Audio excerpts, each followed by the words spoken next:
Agora, nós estamos aqui com pessoas muito queridas que vêm nos ajudar a refletir sobre esse tema da campanha da fraternidade, sobre a amizade social, mas no âmbito da criança, não é, padre? Exatamente, a amizade social, essa formação da criança, não é mesmo? Para vivenciar, já aprender desde logo. E que beleza, né? A gente tem um pessoal muito bom aqui, uma catequista de criança, que é a dona Deise Mariano. Seja bem-vinda, viu, dona Deise? Obrigada, bom dia a todos vocês e a quem estão nos acompanhando nesse momento. Verdade. Isso, ela é aqui da nossa paróquia Santo Afonso, aqui em Aparecida. Isso. Que bom, né? Tem também a Denise Marcelino, seja bem-vinda. Bom dia. Né? Ela é professora e mestre em Ciências da Educação, é especialista em Educação Inclusiva. Seja bem-vinda. Eu que agradeço o convite. Isso. E também o Francisco Medeiros, nosso psicólogo online, não é, Francisco? Isso, estamos aí. Online mora aqui do lado. Mora aqui do lado, né? Mas que bom. Mas ele anda psicologizando o Brasil inteiro. Quem me dera. Tá bom. Então a gente quer conversar um pouquinho com eles, né? É Bia? verdade. A gente começa perguntando assim, quais são os pilares para a educação infantil, Francisco? Bem, como foi falado na reportagem, eu gostei muito. O lúdico, ele é muito importante. É a linguagem universal, não só para as crianças, mas até para os adultos também. E essa questão de adaptação, entender como cada criança ela funciona, o contexto de onde ela vem, né? É muito importante. Eu tenho certeza que a Denise também pode nos colaborar aí com essa questão da educação. Realmente, né? Essa questão do lúdico envolve muito a construção da identidade dessas crianças, né? Elas só vão construir identidade, essa relação de amizade social com o mundo e com os outros, a partir de se conhecer a si mesma. E a gente só conhece a si mesmo quando nós somos crianças, na nossa primeira infância, brincando, fazendo de conta, fazendo um jogo, né? E aí a gente tem a questão da igreja, a gente estava conversando antes de entrar aqui, né? Qual que é o papel da igreja? Levar essa criança à igreja também é um simbolismo, também faz a construção da identidade das nossas crianças. É isso, Deise? Acho que você já toca num ponto importante quando você fala, né? A criança vem através do lúdico, através da brincadeira, através da fantasia, da imaginação, de tudo aquilo que ela projeta que está ali dentro dela, né? E às vezes eu penso que a gente dentro da igreja quer que a criança seja um adulto. Pois é. Aí está um erro Não faz tremendo. sentido. Né? Tem que comportar assim, tem que fazer assim. Aquilo, a criança acaba constrangida, né? E acaba um dia... Não querendo voltar, né, pai? Não quero voltar para lá. Não. Mas é até interessante a gente falar sobre isso, porque tem lugares que tem a missa das crianças, né? Exatamente. Que as crianças cantam as músicas delas, assim, que são tão bonitas, né? E ali brincam, e ali tem teatro. Sim. Ali elas aprendem muito, não é isso também, Deise? Exatamente. Mas você pode notar, tá cheio de adulto também. Tá, Eles sim. adoram. A gente gosta, a gente lembra do nosso tempo também, né? Pois é. E é interessante. E como que a gente vai conduzindo a criança exatamente essa beleza da amizade social, né? Que eu acho que é alguma coisa que se abre na gente já como criança. Ou eu escapo, fujo, não quero participar, ou então eu me integro, né? Como que é essa pedagogia de levar a criança à amizade social? Olha, padre, a amizade social nas crianças é muito mais simples do que quando eles são mais velhos, adolescentes, pré-adolescentes. Porque as nossas crianças, elas não têm nenhuma maldade, né? Elas não estão ainda contaminadas pelo preconceito. É a hora que a gente vai conversar com as crianças nas nossas palavrinhas mágicas, né? Muito obrigado, desculpe, por favor. Elas entendem bem esse universo e não veem diferença entre os colegas, entre os amigos, entre as pessoas que convivem com ela, né? Haja vista que as crianças, elas têm um coração puro, né? E quando elas são amadas, respeitadas, elas crescem na amizade social.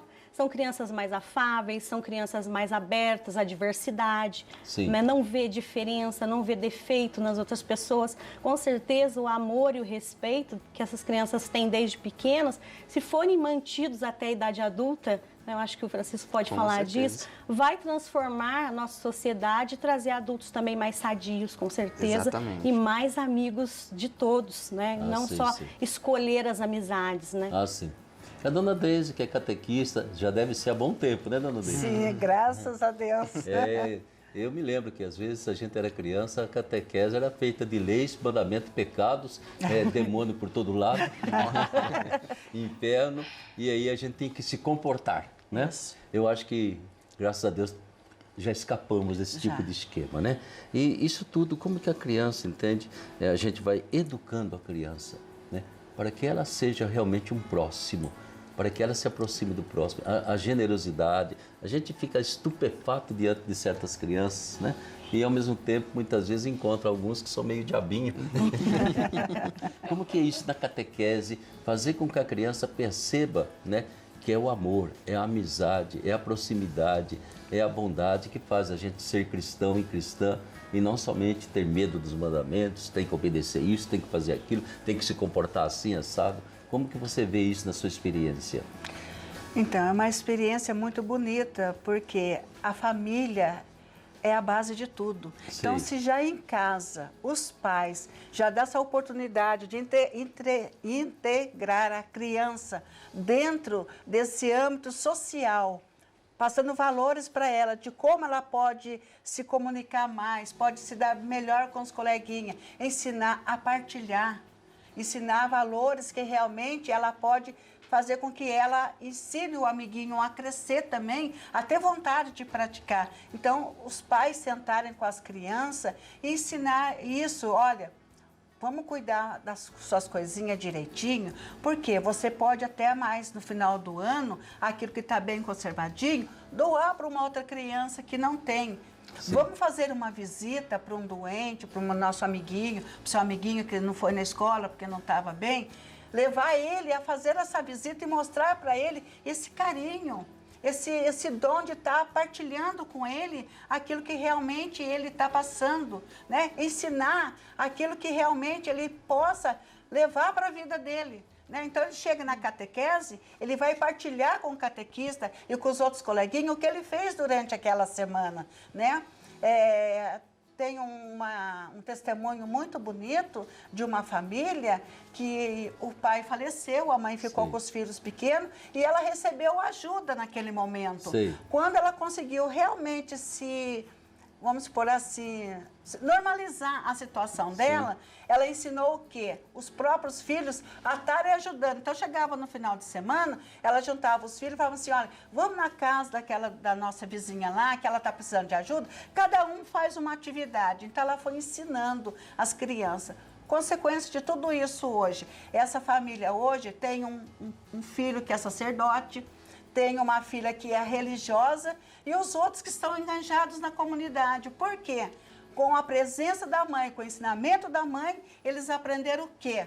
A ter uma convivência social, de ajudar, de olhar para o próximo como um dia olharam para eles também. Exatamente, né? Então, é tão importante a gente entender, né, que ser cristão é uma questão de atitudes e não de decorar verdades, decorar leis ou se comportar como adulto, né?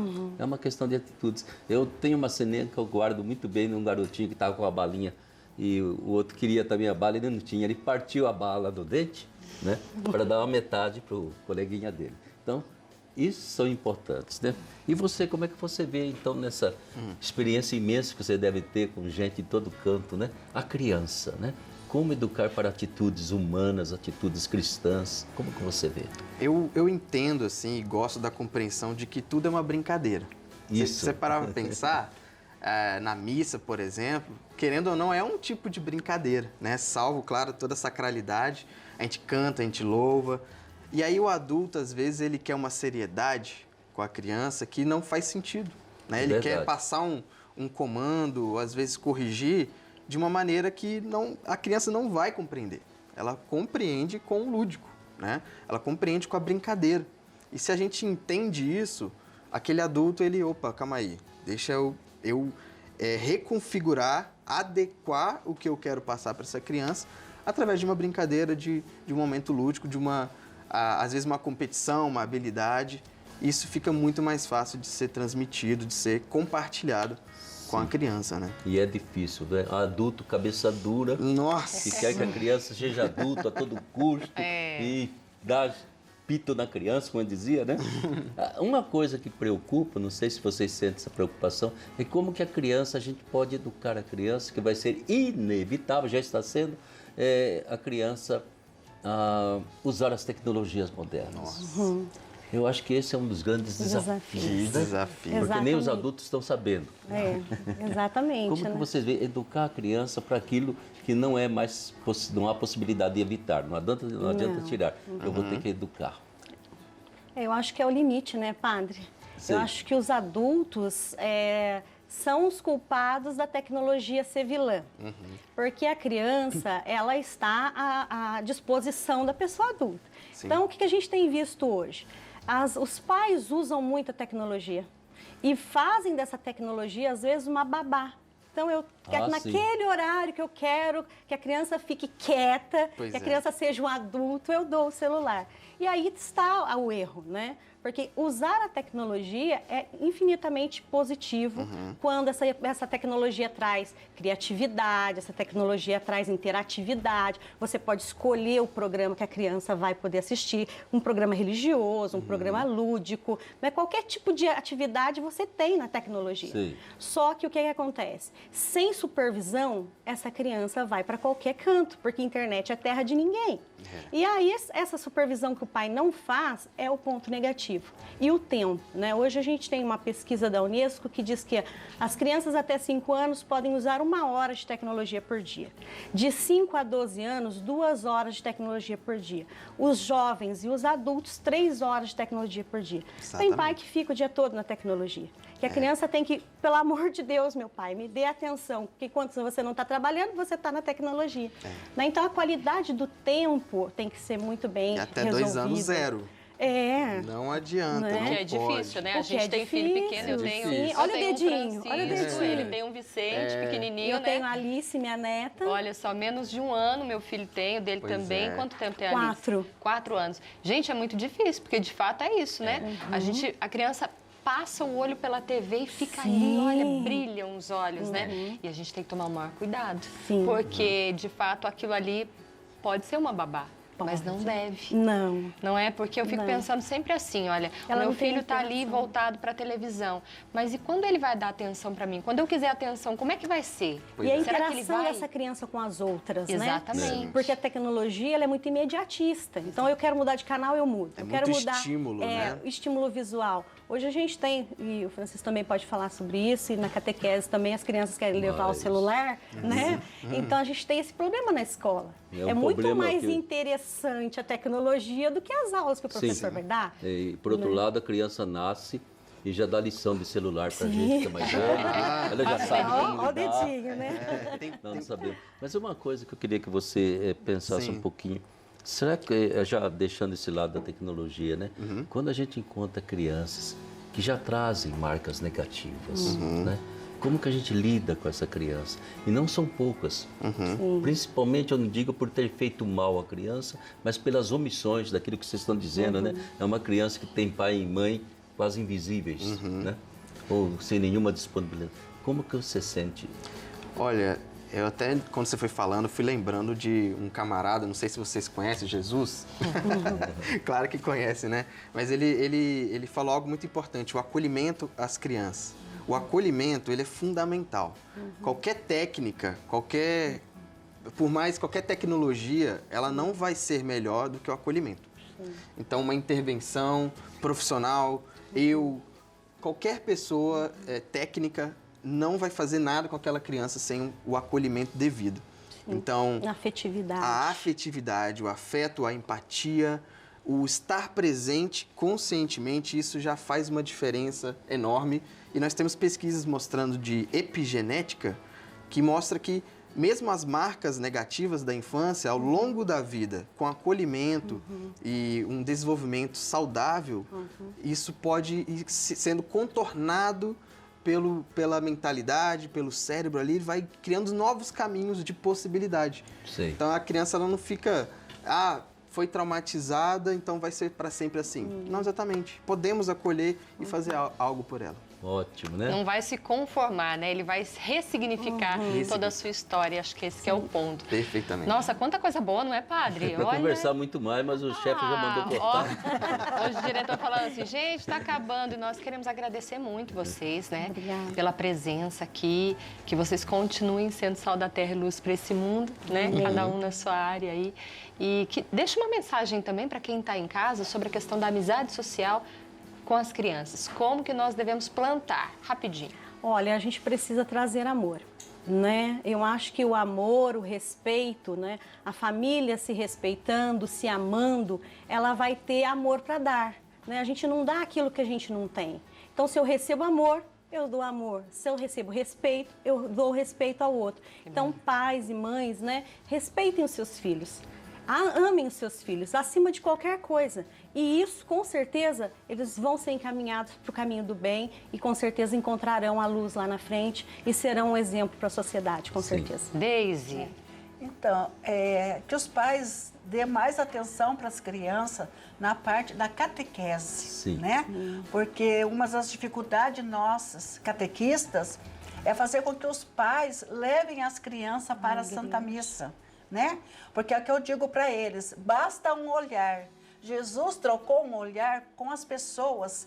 Eu cito muito exemplo de Zaqueu. Sim. Jesus tocou, porque quando Zaqueu quis descobrir quem é esse Jesus, que uma multidão ia atrás dele, e ele era uma pessoa rica, tinha uma família, mas vivia isolado, por causa do quê? Então ele quis descobrir algo diferente para ele poder estar enganjado também, ser uma família diferente. Aí ele quis o quê? Trocar um olhar com Jesus, foi ver. E mesmo com medo, ele ficou numa árvore. Mas Jesus olhou e trocou aquele olhar. O olhar é o que desperta tudo na vida da gente. Isso. Através do olhar, nasce realmente aquilo que a gente fala que é o amor, o interesse para verdade, o outro. Viu? Acho né? que basta um olhar, Basta né? um Um olhar olhar. carinhoso já Isso. é um acolhimento imenso. Ah, é verdade. Isso aí, Gente, Jéssica, é tem que verdade. encerrar o Quanta coisa programa. boa. Oh, meu Deus do céu. Gente,